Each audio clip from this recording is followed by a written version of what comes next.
আজকে আমরা মজার একটি ধাঁধা সমাধান করব। দুটো ট্রেন ৩০০ কিলোমিটার দূরে একই রেল লাইনের উপর একই ট্র্যাকের উপর পরস্পর মুখোমুখি অবস্থায় দাঁড়িয়ে আছে। দুটো ট্রেনই ১৫০ কিলোমিটার পার আওয়ার বেগে চলা শুরু করলো পরস্পরের দিকে। দুটোই ১৫০ কিলোমিটার পার আওয়ার বেগে পরস্পরের দিকে চলা শুরু করলো। এখন এটা দেখে একটা ফিনিক্স পাখি প্রথম ট্রেনটির দিকে ছুটে যাচ্ছে চালকের দৃষ্টি আকর্ষণ করার জন্য। প্রথম ট্রেনের ধাক্কা খেয়ে সে আবার দ্বিতীয় ট্রেনের দিকে ছুটে আসছে, দ্বিতীয় ট্রেনে ধাক্কা খেয়ে সে আবার প্রথম ট্রেনের দিকে ছুটে যাচ্ছে। এরকম করে ধাক্কা খেতে খেতে এক সময় যখন ট্রেন দুটো মুখোমুখি সংঘর্ষ হলো, তখন সেই পাখিটি মাঝখানে চিঁড়েচ্যাপ্টা হয়ে গেল।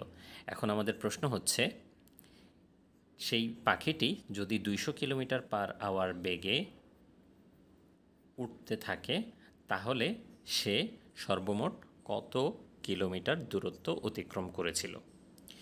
প্রশ্নটা দেখে প্রথমে একটু কঠিন মনে হতে পারে, হয়তোবা মনে হতে পারে যে প্রথম ধাপে পাখিটি কতটুকু গিয়েছে সেটা বের করি, তারপর আবার দ্বিতীয় ধাপে, তারপরে তৃতীয় ধাপে।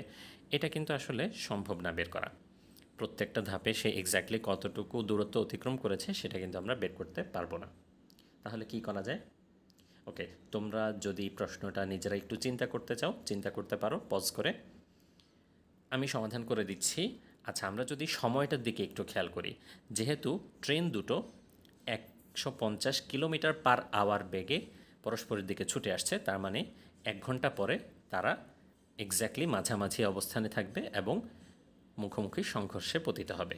যেহেতু মোট দূরত্ব ৩০০ কিলোমিটার, এই ট্রেনটি ১৫০ আসবে, এই ট্রেনটি ১৫০ কিলোমিটার আসবে, মাঝখানে ৩০০ কিলোমিটার দূরত্ব তারা ১ ঘন্টায় অতিক্রম করে ফেলবে।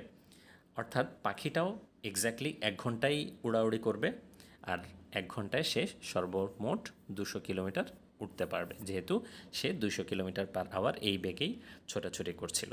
তাই উত্তরটা হবে ২০০ কিলোমিটার। আশা করি তোমরা বুঝতে পেরেছো। Thank you.